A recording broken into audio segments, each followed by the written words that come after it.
first of all, thanks for having me on. And if you're a little confused about this election, you're not alone. This is the most wild and woolly affair, presidential election in many respects in American history. I had the pleasure of teaching presidential history for several decades, and 45th president Donald J. Trump, elected, as everybody knows, 4 years ago in 2016.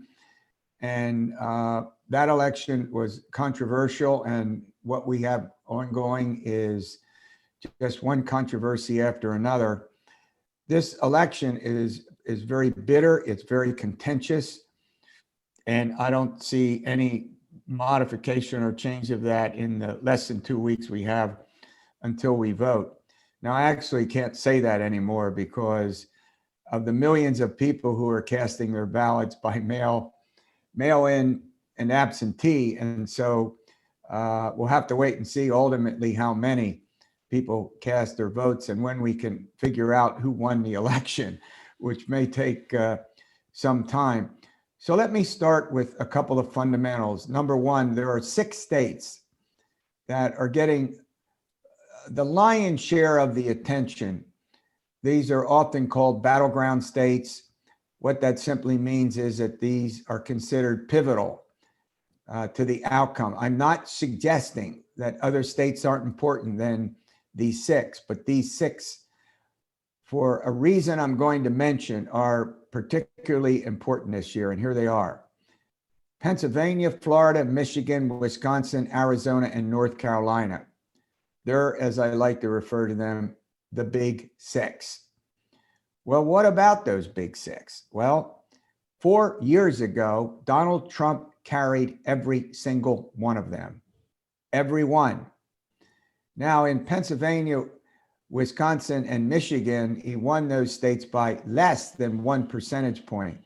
In Pennsylvania, 0.7 percentage points to be precise, 44,000 votes. But as I chat with you now, the most important aspect of this is simple. Donald Trump trails in all 6. He trails in all 6. And it strikes me as one observer that should he lose 2 of these states, it's hard to figure out how he gets to 270 electoral votes because of the nature of the states. And they've been up and down in terms of Biden's lead in the 6. Lately, it's been much closer. For example, in Pennsylvania, the lead is in the last week or so has been somewhere between 3.8 and in the high 4s. That's not a huge lead. The biggest problem that President Trump has is in Wisconsin and Michigan, where his deficit in those states are 5 points or more. But in Arizona and North Carolina and Florida, basically Biden's lead is pretty narrow, in some respects 3 points or less. So that's a pretty close election. So what is going on? I mean, what is the most important aspects of this that we need to think about? Well, let's start with the fact that there are many Americans who did not accept the results of the 2016 election, where President Trump won the Electoral College, 304 electors, but lost the popular vote to Hillary Clinton by 2.1 percentage points for the 5th time in American history. The 5th time in American history, the popular vote winner was not the Electoral College vote winner. And that undoubtedly has created a problem for President Trump because he wasn't, chosen in a sense by the American people, the electorate. But as you all know, it's the Electoral College that's key here. If you don't believe me, ask President Hillary Clinton or President Al Gore. The preceding election in which the popular vote winner was not the Electoral College winner was in 2000, when Al Gore won the popular vote, but lost the Electoral College to George W. Bush. So at any rate, let's zone in, if we can, on why Trump won, in particular, why he won Pennsylvania and some of these other battleground states. Well, let's start with the fact that we could divide our state into several different geographic entities that have huge political implications. The main reason that Trump carried our state, and when you win by 44,000 votes, for example, little things here and there can make a difference. For example, in Philadelphia, 4 years ago, Hillary Clinton didn't do as well as Barack Obama did in 2012 in the city, where, if I remember, I'll be off a little bit, but she got 35,000 votes less in the city of Philly than Obama did in 2012, and particularly with people of color, male African-American voters. And so the Democrats are really took away an important lesson, and there's a great deal of emphasis on turning out the vote in the city of Philadelphia. All right, let's now go to these geographic divisions.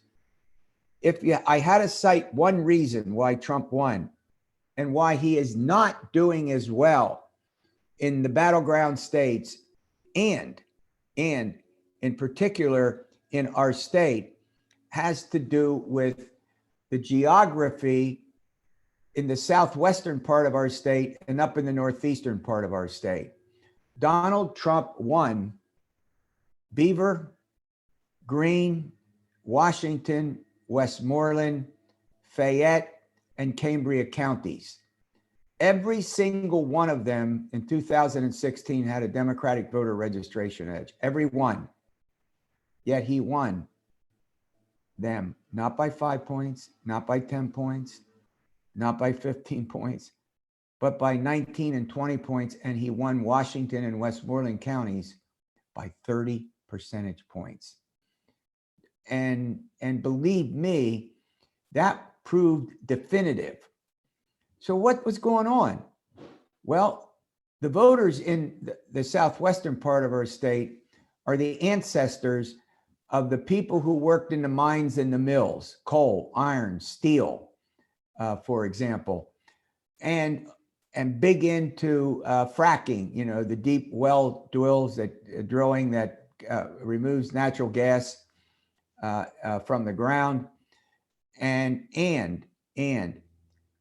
Hillary Clinton paid no attention to that demographic. White, non-college educated, I'll put it another way, high school educations or less. Ancestors, again, many of whom worked in those regions. These are people who've obviously suffered tremendously. Trump campaigned extensively among them, Hillary not at all. And his argument was, this is important, we have these bad trade deals, NAFTA and the Trans-Pacific Partnership, they must go. Point number one. Point number two, fracking is very, very important.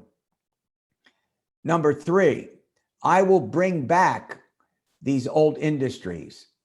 And if we get rid of the bad trade deals and we supply some other measures of support, they will return. The prosperity will return to that region. Now, remember, we're talking about 2016. The same is true up in the northeastern part of our state, in Northampton, Luzerne counties in particular. I never thought in my lifetime a Republican presidential candidate would win Luzerne County. Trump won by about 26,000 votes. And guess what? That county next to it called Lackawanna, Scranton. We all know who was born there and lived there until he was 10 years old when he moved to Delaware.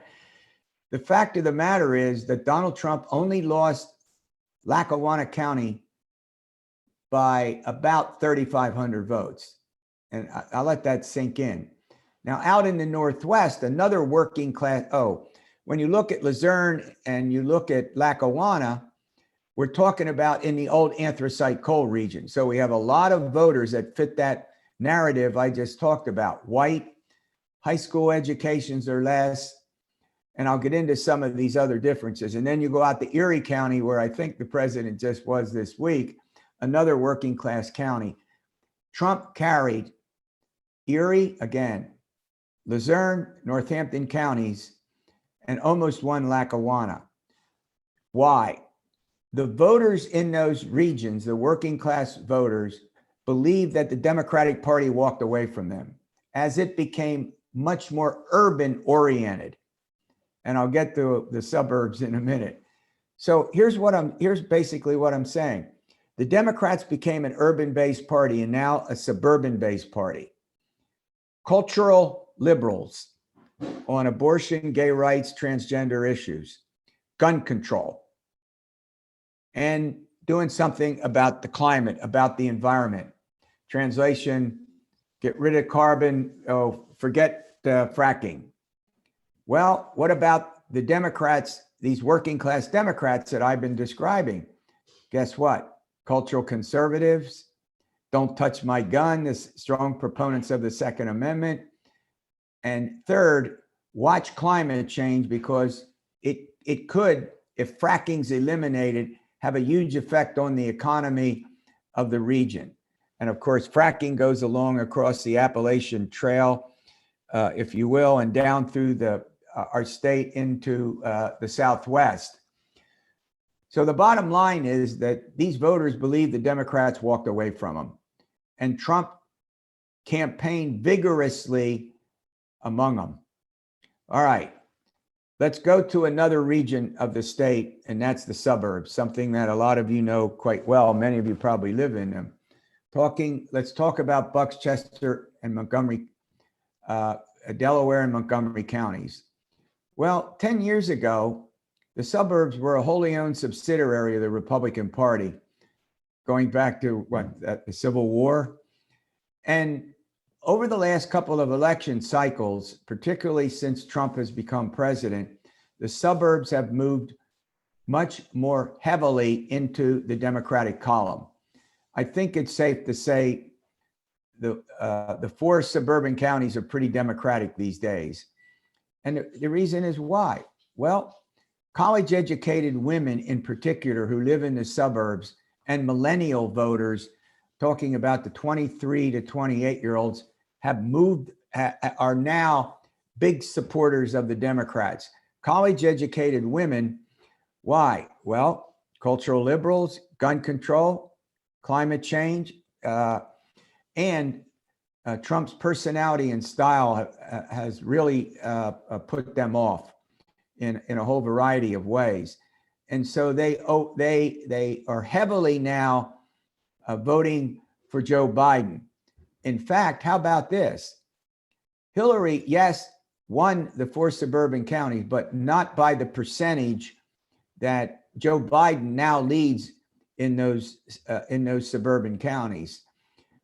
Let's talk about the millennials for a minute. As I said, 23 to 38 years of age. There are 80 million of them. They're going to run our country politically and economically in the decades ahead. The sheer numbers of them are overwhelming.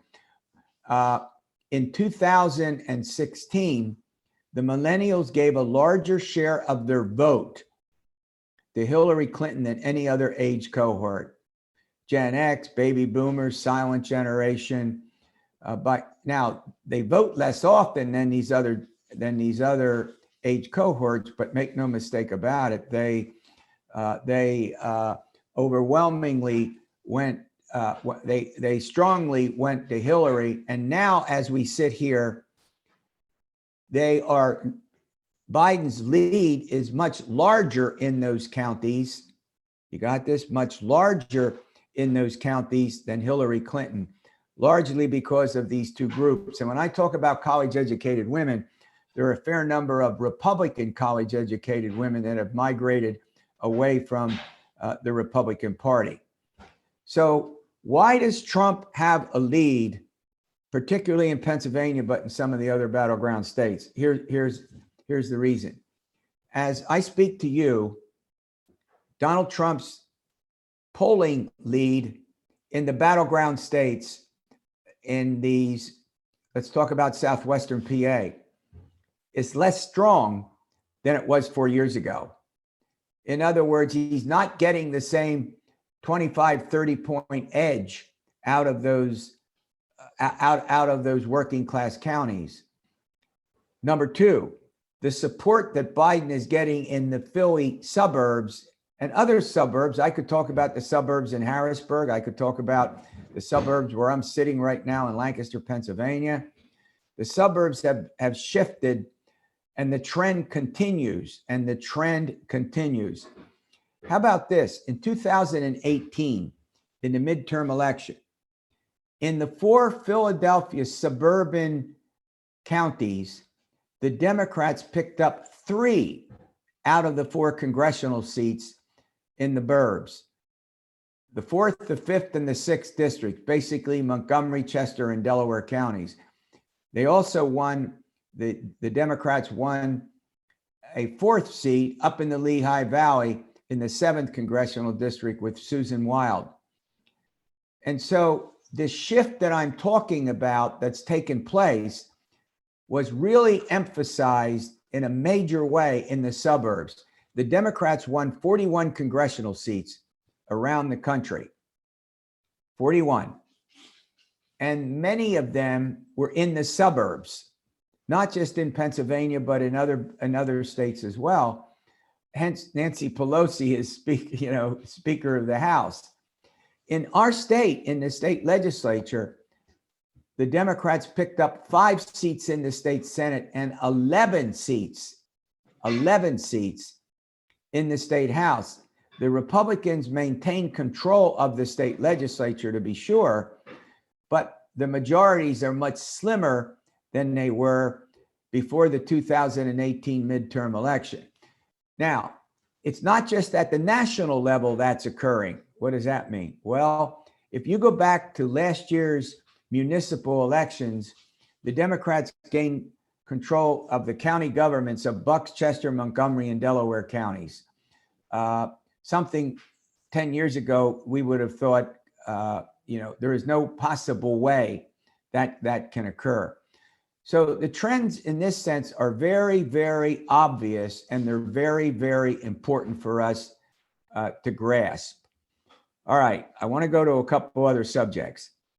One of the problems that President Trump has is his job performance. It has ranged from 44 to 46% positive. What's that mean when I say job performance? Well, the question can be worded slightly different, but do you approve or disapprove of the president of the president's job performance?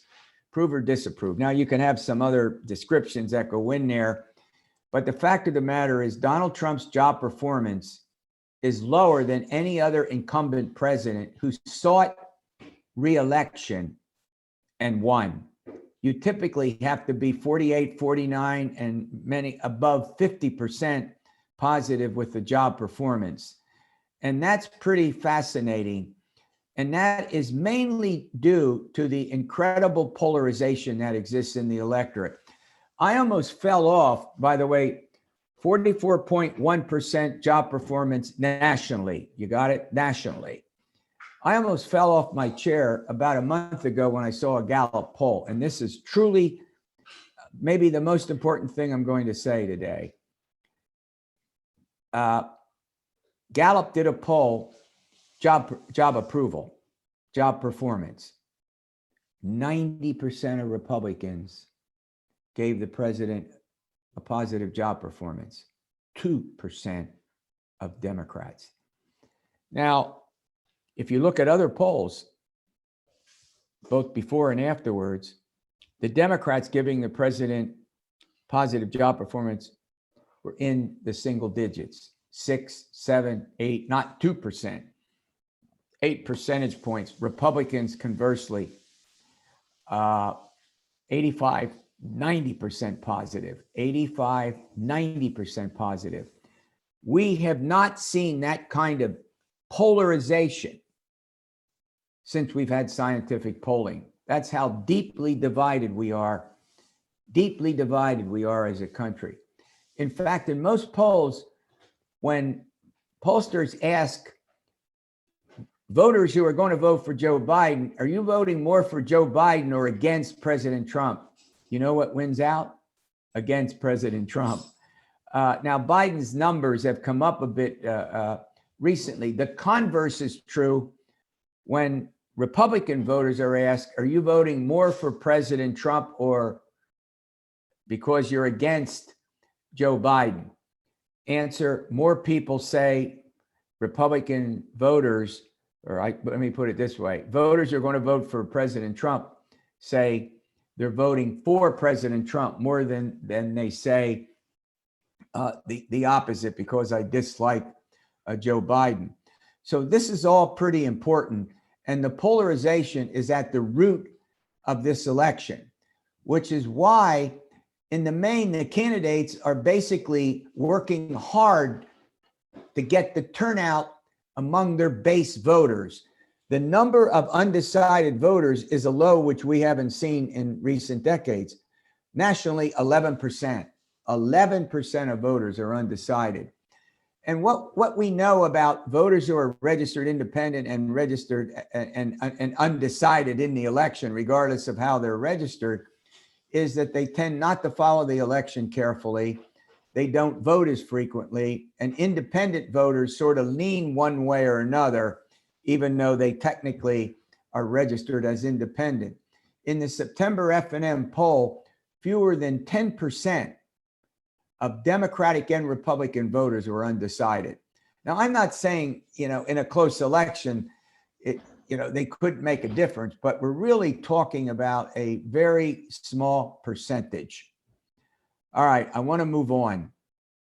COVID-19.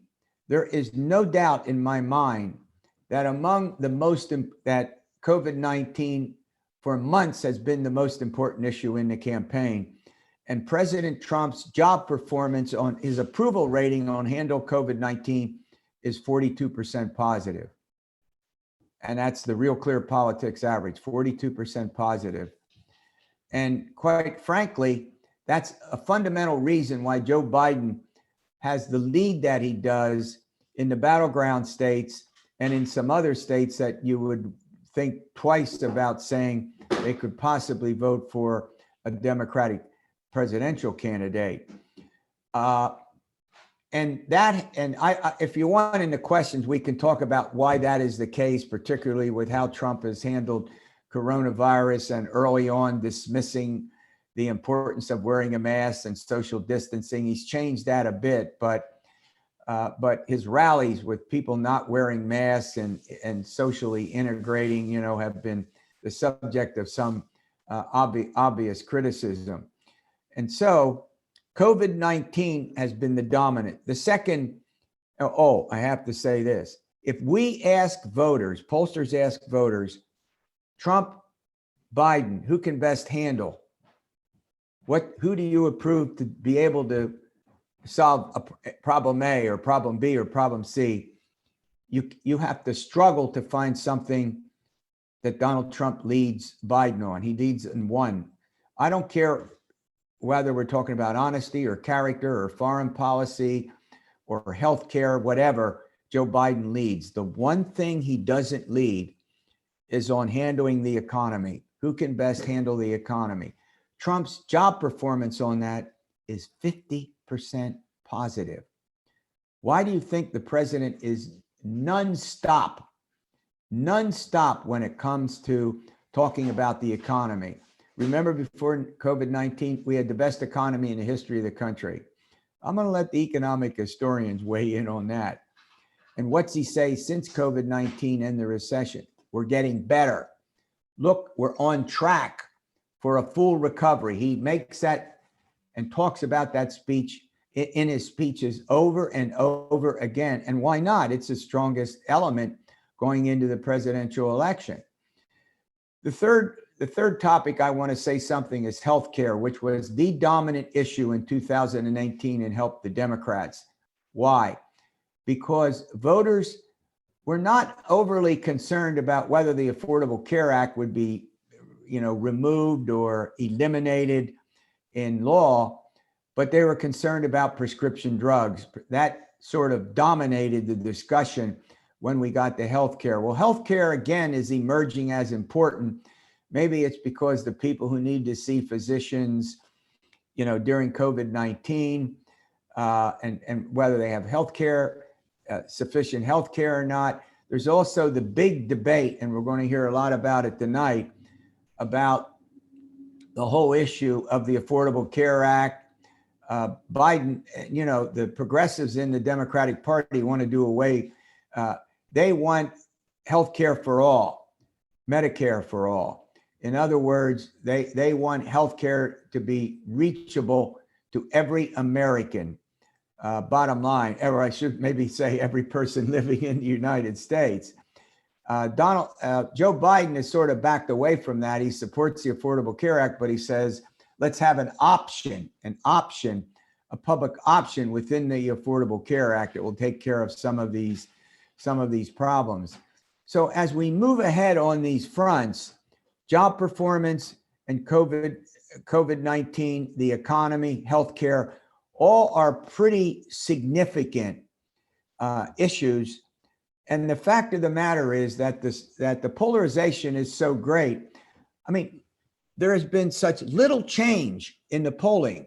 What do I mean by that? Well, instead of, let's say, the job performance, we've had job performances of presidents who varied by 15, 18 points, positive to negative. And here with President Trump, it's been relatively static, 40, 41, 42, 44.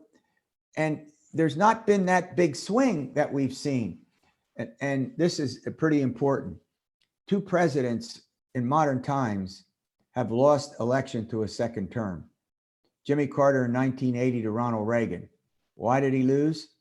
Well, we had the Iranian hostage crisis when a bunch of young Iranians seized the American embassy and held the personnel there hostage. But we also had something called stagflation, double-digit unemployment and double-digit inflation at the same time. And I don't think I have to tell you, but I will, that over the course of American history, the economy has been the most predominant, not exclusively, predominant issue in presidential campaigns. Let's go to a guy named George Herbert Walker Bush, who was seeking re-election in 1992 to Bill Clinton during a pretty steep recession. Remember James Carville, who ran Bill Clinton's campaign? He says, it's the economy, stupid. Well, let's tie Bush and Carter to job performance. Their job performances were in the 30s, positive, in the 30s. And the economy tanked, and therefore it was very, very tough for them to win re-election. In fact, Obama won election to his first term because of what we referred to then and still now as the Great Recession, turning the Republicans out and putting Obama, a Democrat, into the presidency. So as we think about this and move forward, we've got to be very, very careful about what matters and what doesn't matter.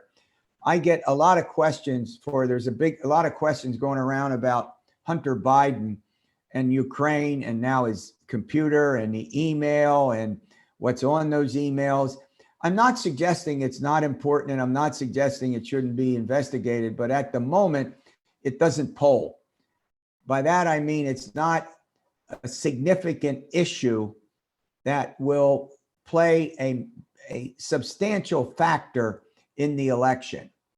And now I'm not saying it couldn't become that in the less than 2 weeks we have to go, but the fact of the matter is that we've got to think about that for a minute, and the fact that it's not weighing heavily on the minds of voters.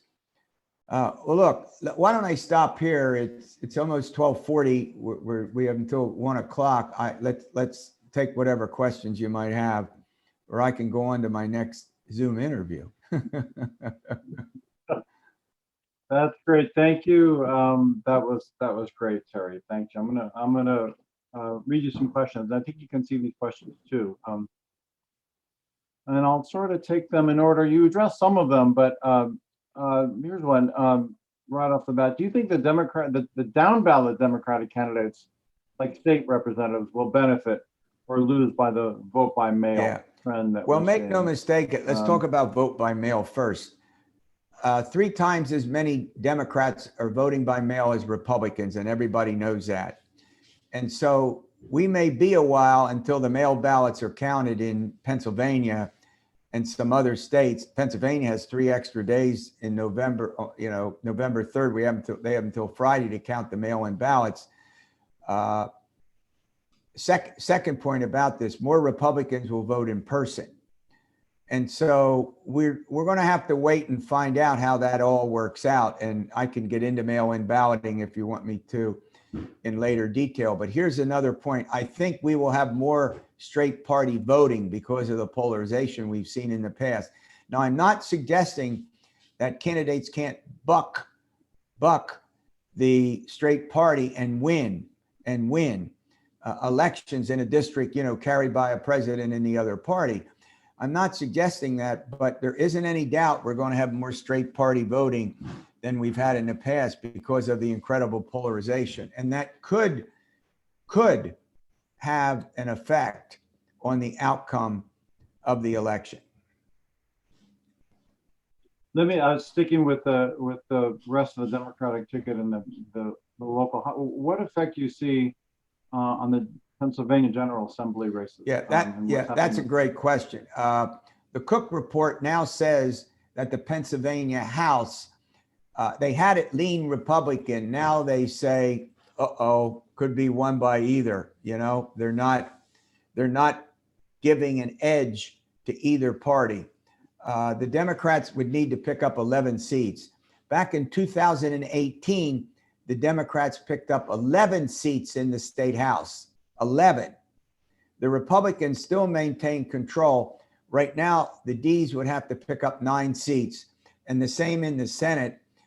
Less likely to see a change there, according to the analysts I follow. Many of the suburban districts that the Democrats won in the Senate and the House were in those districts, where this change is going on in the suburbs that I talked about earlier, R to D.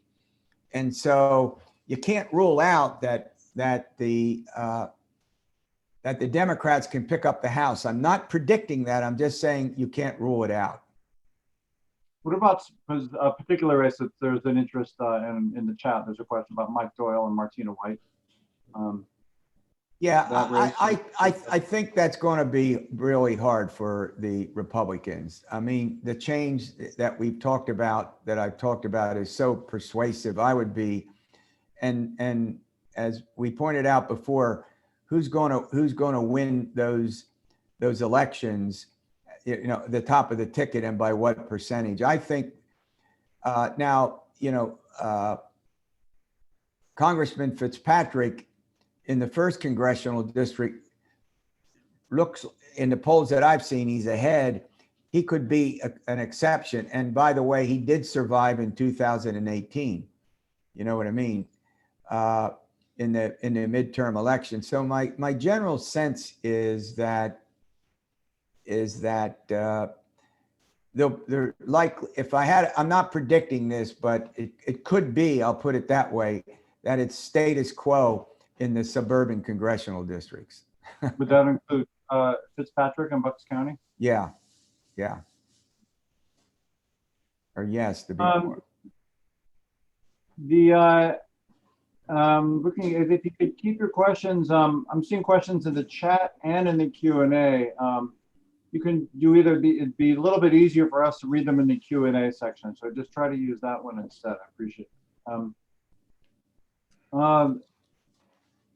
We have a question about voter enthusiasm in general. I mean, there are ways to measure this in the polling and how the degree of enthusiasm on each side. How do you think that plays out for Pennsylvania? Well, in the polls that were done earlier in the election cycle, there's no doubt that the Republican voters were more enthusiastic than the Democratic voters, and that was talked about ad nauseum.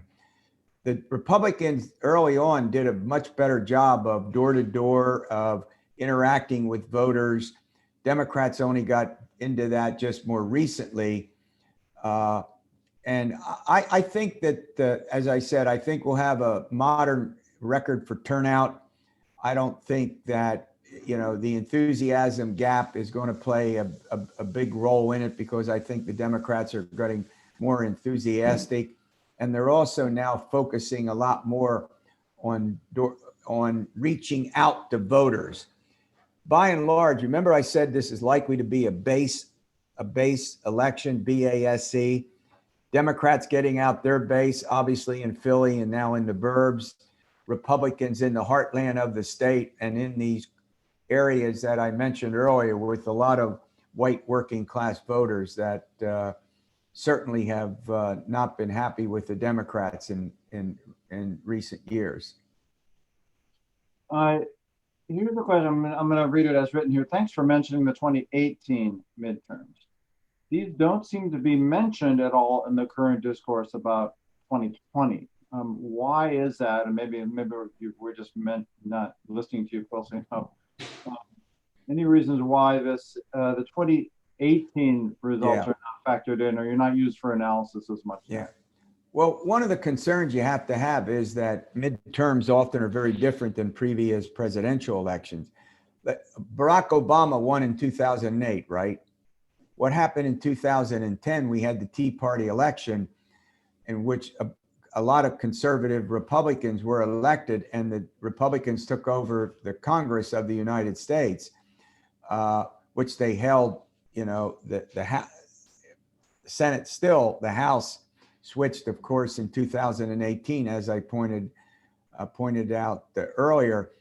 And the Tea Party took over in 2010, conservative. The fact is that you got to be careful about taking one midterm and applying it to a general election afterwards. That's the bigger point. But I do think in this case, we do have this movement in the suburbs that was evident in 2018, and we saw confirmed in 2019 in local elections. And by the way, out in the Southwest, the opposite is occurring. For example, out in the western part of the state, the Republicans are starting to win elections at the municipal level, just as the Democrats did. You know what I mean? Just as the Democrats did in the burbs. How many votes? Here's the question: how many votes will we lose as a result of the naked ballot issue? Well, I have no clue. Whoever thought we'd be talking about a naked ballot? But I think there's been a lot of press about it, a lot of emails, texting about making sure that you put your actual ballot inside the inner envelope, and which goes inside the outer envelope. I think that's the issue. And can you say none? No, of course not. But that answer has been decided in the courts, so we'll have to wait and see how that all plays out. I would be shocked, however, if that was determinative. But again, it's certainly going to happen, but I have no clue how many. All right. Do you see the President Obama's appearance and his coming out in the last few days? Is that going to make an impact? Well, what happens is, why did he come to Philly? I mean, the fundamental reason is because what he hopes to do is to encourage turnout among Democrats. Now, he made a very, very strong, impassioned speech on behalf of Biden, and particularly his criticisms of the president. And I think there's, this concern about the turnout in the city of Philly. And, Obama comes to Philly for the obvious reason of exciting the Democratic electorate, particularly people of color. I'm sorry, I was muted there. What do you see as far as the younger vote turnout? Well, I think we're going to see more younger turnout than the typical turnout that we get, which is often in the 40s percentile range for their turnout. I think it'll be higher. there's a lot of evidence that younger voters are more excited and more interested in this election than they were in previous presidential elections. And there's been a fair amount of attention paid to them by the candidates. And again, it now looks like obviously that Biden will be the beneficiary of the increased turnout among the young immortals, as I call them.